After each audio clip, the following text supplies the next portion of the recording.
I definitely go like the more piracy routes. I want to take over ships. I'm going to board ships. I'm like, this is now mine. I steal all the sandwiches and put them, in my cargo hold that I have specifically for sandwiches. I don't want to play the hero, but I want to go out and just start taking things from people as quickly as possible. On an episode of Game Maker's Notebook podcast with Insomniac Games' Ted Price, Todd Howard explained that it seems like, and people hit this every time they play one of our new games, like picking up all the stuff, they immediately get encumbered. Like, no, you don't need the trays and the pencils. But we like that you can pick them up. Let's talk about that last sentence, Spencer. We like that you can pick them up. Bethesda has always pushed the boundaries of their own open world sandboxes.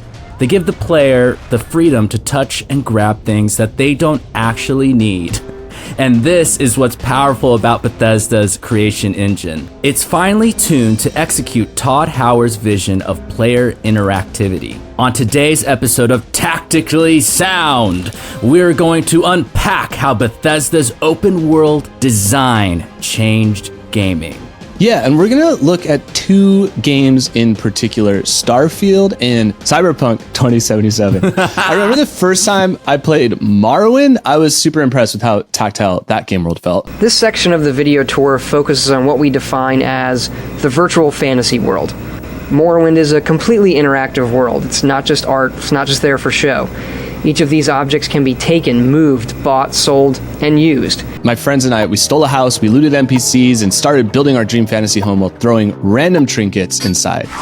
And playing a Bethesda game is kind of like playing Dungeons and Dragons. If you don't have an imagination, you aren't going to have as much fun as those who do have imaginations.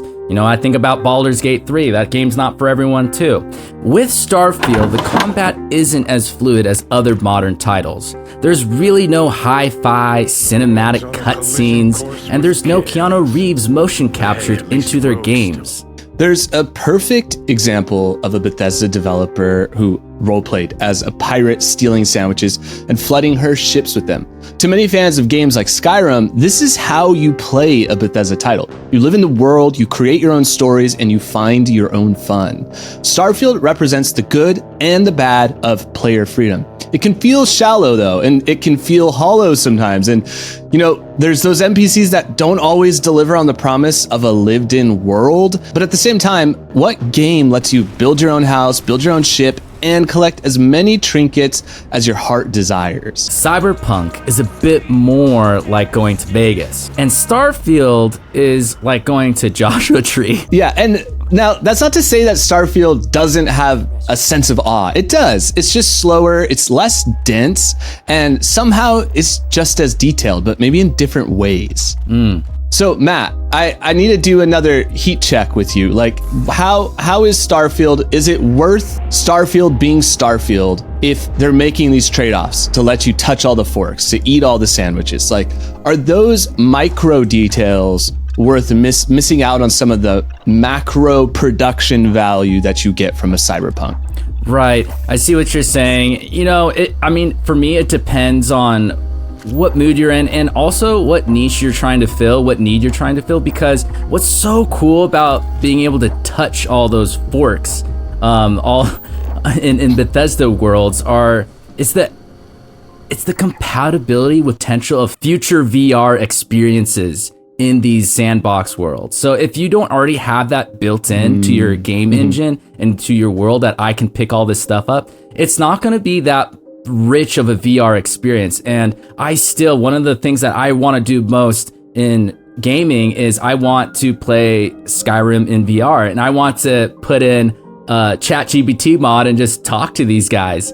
And if they didn't have that ability to pick up all the forks, I'm not going to have as much fun with this game. I love being able to pick up forks and just throw them at people, pick up a basket, put it on top of someone's head, and in Starfield, just like pick up any old random items that we find in space and chuck them at the fauna. So like, this is like what makes games fun for me in Bethesda games. So thinking about the future with VR, the trade-off is worth it for me. Yeah, for me with Cyberpunk, like, I feel like because this is my first year really playing Cyberpunk, and you've had a lot more experience with it, but like as I'm coming off of Starfield and going into Cyberpunk, I'm marveling at the story beats and the way that those characters emote and breathe life into Night City.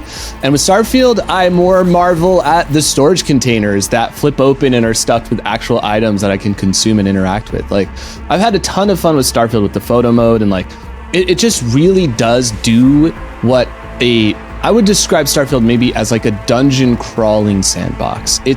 You need to be in the dungeons. Like, if you're trying to be on top of the planet, there's not that much to do, but when you're in a dungeon, if you bring out your camera, if you grab loot, if you're strategically trying to find every little piece of content that you could get from, whether it's like, oh, I need more medicine, or I need something that gives me this buff for my playstyle, that all those mechanics do interact really well. And this brings me to comparing two custom engines. So, with Cyberpunk, you have the Red engine by CD Projekt Red.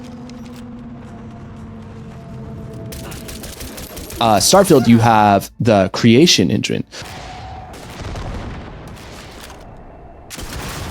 So CD Projekt Red built Cyberpunk on their own engine, but even they have decided to abandon that bespoke piece of technology for the more scalable, more popular Unreal engine. Right. And every time a new Bethesda title comes out, there's always those players who make the argument that Bethesda should do the same. But time and time again, Todd Howard insists that he likes his big, massive worlds. He likes his insane simulation and physics, and he seems to have no intention of following the standards that other popular RPGs are held to.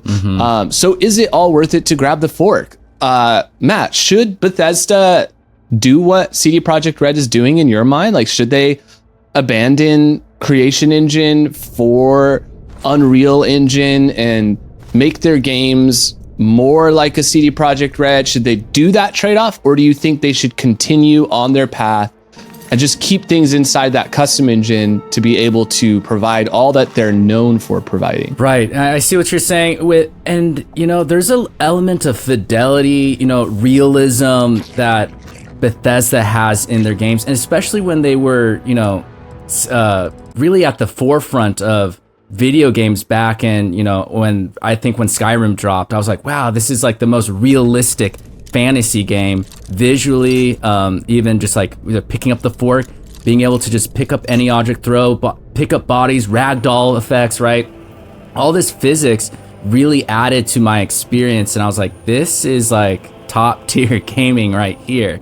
And so I feel like they've gone a little bit away of like being like leaders in that, pushing the boundaries of how realistic and simulated a game could be.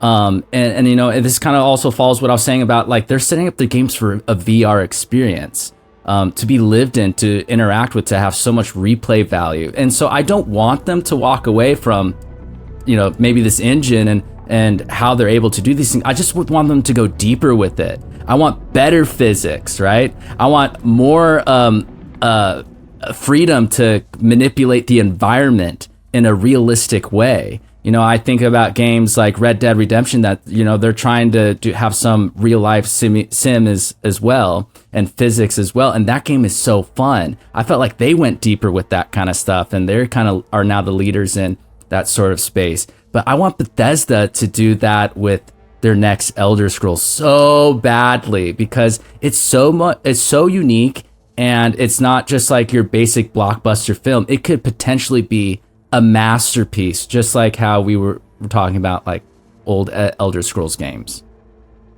Yeah, I think it'll be interesting. You mentioned Elder Scrolls, like how much of a leap there will be from Starfield to Elder Scrolls. And if, I think a lot of people have this hope and expectation that Bethesda will become Rockstar and become CD Projekt Red and become Larian, where they're like uber talented in the writing department, in the mocap, in the voice acting, all of those things, the cinematic cutscenes. I don't know if we'll ever get that, but what I think we can anticipate is more fidelity, and hopefully we'll see less trade-offs. Like I would say the way I feel is stick with Creation Engine, but try to keep the same strengths of previous hit Bethesda titles. Don't lose them. Like don't do less lore building in the books. Don't do less That's important. deep characters as your own games. Like, I want to compare Bethesda to their own titles, Right. while still letting them iterate and improve the graphics, improve the combat. I think that I was texting you. I'm like, I don't know if I'm crazy, but I feel like Starfield's combat is pretty good when you compare it to Cyberpunk. Like, I'm not like the first person shooter guy, but like, there are moments where I'm like, man, I feel like the shooting feels more realistic somehow in Starfield than it does in Cyberpunk, where like Cyberpunk sometimes looks a little cartoony to me with the hand animations and like the way like the nozzle looks and stuff. So I think they're on the right path. Like, I think Bethesda and id Software collaborating more is going to get us where Bethesda's supposed to be, because supposedly id helped with Starfield shooting. And so if Doom becomes more fantasy and has a little bit more immersion in it, and Bethesda's able to help with that, and then vice versa, I think that's the world I want. Right. Is like, Yes. like id Software influencing a little bit, or Machine Games, even with their new Indiana Jones, like those teams helping Bethesda create that like tactile, real feeling fantasy. And I think there's a lane emerging at Bethesda's own developer studios underneath their umbrella. I think there's a lane opening where they can compete on a modern scale if they get helps with the likes of id. But we'll leave it there. Let us know what you guys think. Do you guys collect forks? Do you guys collect sandwiches? What are the things you touch and feel in Starfield? And is it worth it? Is it worth grabbing all those things and not having Keanu Reeves? That is the question of the day. So, Matt, where can they follow along for Jumpy Jumbwa content? You can find me on Instagram and on YouTube at Jumpy Jumbwa, JUMBY, I'll see you guys over there. Yeah, and subscribe over here if you guys like more Tactically Sound with me and Jumpy, and we will see you guys next time. Later. Bye. Peace. Yeah.